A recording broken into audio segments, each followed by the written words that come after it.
Olá, meu amigo e minha amiga, sejam bem-vindos ao nosso Portal do José. Hoje para mais um encontro nesse mês que está para lá de agitado aqui no nosso país. Isso porque nós estamos diante aí de muitas mudanças e também muitos ataques do setor financeiro, do setor especulativo, à nossa realidade concreta.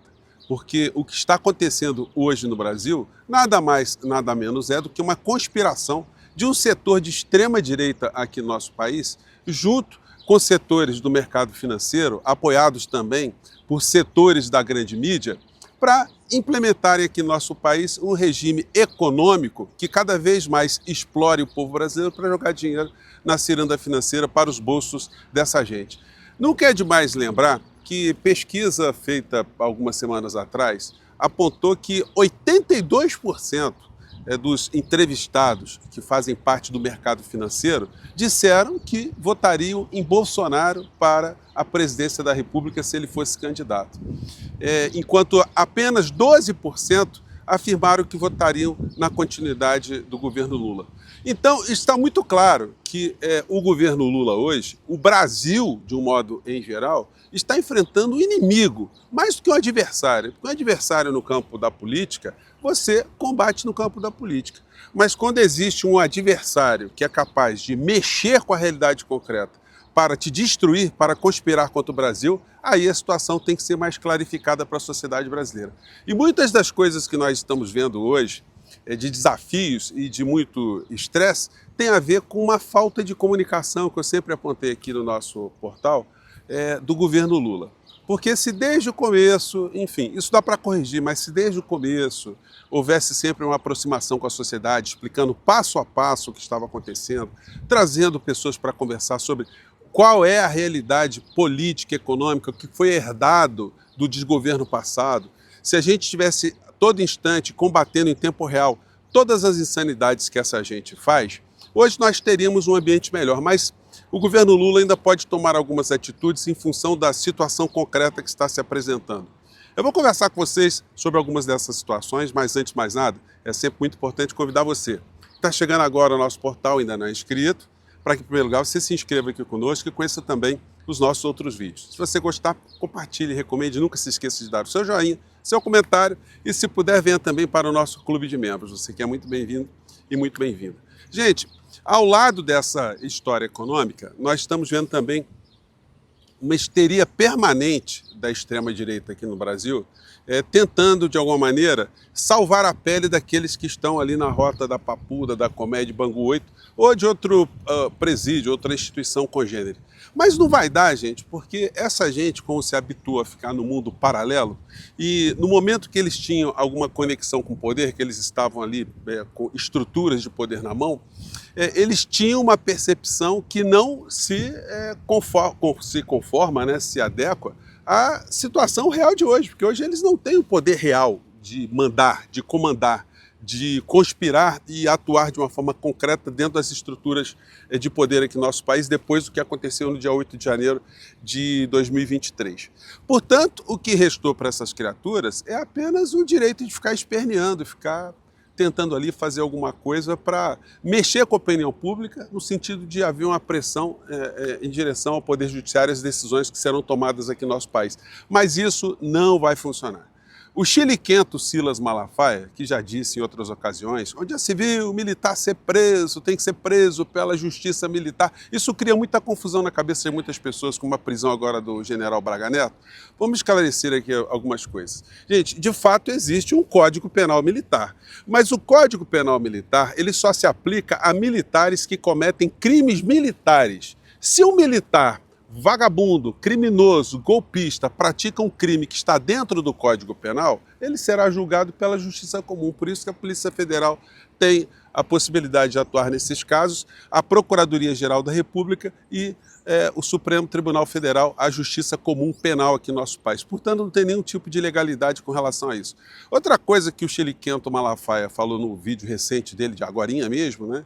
É que o maior jurista do Brasil, Ives Gandra, eu não sei de onde ele tirou isso, que ele elegeu ali o Ives Gandra como o maior jurista aqui do nosso país. Porque o que fala de besteira, aliás, foi o que deu substância para essa gente achar que o poder moderador no mundo ainda existe. Esse poder moderador no mundo seria aqui no Brasil, nas mãos das Forças Armadas, uma excrescência jurídica. Mas então a criatura ainda, por força dessa ignorância abissal do universo jurídico, acaba se formatando ali ao universo paralelo do bolsonarismo. E aí ele veio dizer também, e o Malafaia está distribuindo isso para todos os cantos, que o que aconteceu na prisão do general Braga Neto seria uma ilegalidade, porque ele teria sido preso, segundo a imprensa, um jurista que dá opinião segundo a imprensa, e não conforme os fatos que estão nos autos.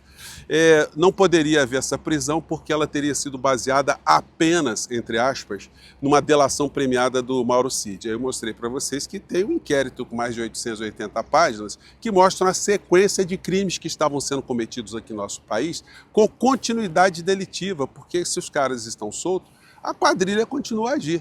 E óbvio, com tanta gente indiciada, um dos cabeças da organização não podia ficar livre, lépido e solto por aí. Portanto, a prisão não se deu apenas, entre aspas, por uma delação premiada. Então, esclarecidas essas situações jurídicas, passemos aqui agora à situação econômica.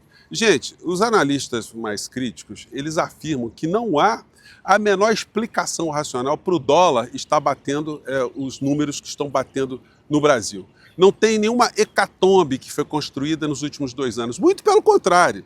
Se pegarmos o superávit que foi ocasionado durante a gestão de Paulo Guedes, nós veremos que o governo Lula está conseguindo um resultado fiscal muito melhor, com projeção a ter um resultado fiscal melhor ainda nos próximos anos, diante de alguma política que está sendo feita, sobretudo com pilares dentro do neoliberalismo, sem fazer aumento em saúde, educação, investimentos nessa área, para o trabalhador, para o aposentado, como a gente tem debatido aqui, o que tem sido motivo também para muitas críticas ao governo Lula. Críticas fundamentadas e críticas que têm a ver com toda uma proposta, um projeto de governo que sempre foi colocado pelas esquerdas aqui no nosso país. Mas o que nós estamos vendo hoje aqui no Brasil é um ataque absolutamente especulativo dessa gente que votaria em Bolsonaro, portanto, adversários do Brasil, inimigos do Brasil, inimigos do governo Lula, inimigos de Lula. Então isso tem que ser encarado dessa forma. Então o governo vai ter que chamar uma reunião muito em breve para estabelecer estratégias para lidar com esse tipo de situação, esse tipo de sequestro, esse tipo de chantagem, que tem essa combinação de termos também pessoas no centrão, no mercado financeiro, na grande mídia, e a extrema-direita fazendo coro com isso tudo, potencializando o estresse na sociedade, que é o que eles sabem fazer com muita profundidade, né? Atacar a nossa paz de espírito e a nossa tranquilidade. Isso sempre é pretexto de corroer o governo para que, num próximo processo eleitoral, eles possam voltar para poderem fazer todos os tipos de patifarias, como nós vimos aqui no nosso país. Então, nós estamos no meio de um jogo que tem muita gente que tem que ter sabedoria para poder lidar com esses ataques todos. No pior das hipóteses, ou na pior das hipóteses, o governo Lula vai ter que chamar um plebiscito, vai ter que colocar essa situação para a sociedade, vai ter que explicar o que está acontecendo, vai ter que questionar essa autonomia do Banco Central, questionar os dirigentes do Banco Central, porque hoje também o que eles estão fazendo acaba fazendo com que o dólar tenha esse valor ultrapassado de qualquer racionalidade. Na medida que eles projetam uma taxa de juros numa tacada só, de 1 ponto percentual para cima, quando a coisa deveria estar descendo, eles acenam também que farão novos aumentos na taxa de juros nos próximos meses. O que o mercado passa para todos os investidores, pessoas que estão nesse segmento? Olha, o Banco Central está sinalizando que a coisa vai ficar complicada. Em função de estar ficando complicada, do Banco Central estar fazendo a coisa que vai ficar complicada, então é melhor comprar moeda estrangeira para garantir alguma coisa. Portanto, aí acontece a elevação do dólar. Acontecendo a elevação do dólar, isso afeta a nossa realidade concreta, isso provoca inflação. Provocando inflação, o que o Banco Central vai fazer de novo? Vamos aumentar a taxa de juros. Então vira um círculo vicioso extremamente nocivo ao nosso país. Isso só será interrompido com força popular, com uma liderança política explicando para a sociedade o que está acontecendo, ganhando apoio popular para a sociedade. Até mesmo as pessoas que estão no campo da direita, que não querem pagar mais luz, água, telefone, tarifas, pedágios, produtos em supermercado. Todo mundo quer ter uma vida um pouco melhor, ou muito melhor, né? Então, o governo Lula está sendo colocado à prova nesse momento por esses setores de extrema-direita que têm poder dentro do mercado financeiro com a grande mídia e os colunistas amestrados de um modo em geral. Portanto, não restará alternativa senão explicar para a sociedade o que está acontecendo, melhorar de uma forma radical a comunicação, conseguir apoio dentro da racionalidade da sociedade brasileira para emparedar esses inimigos, esses adversários, não só do governo, mas adversários do povo brasileiro e do nosso país, né? Gente, eu fico por aqui, mais tarde a gente volta e temos mais coisas para conversar, tá bom? Tchau!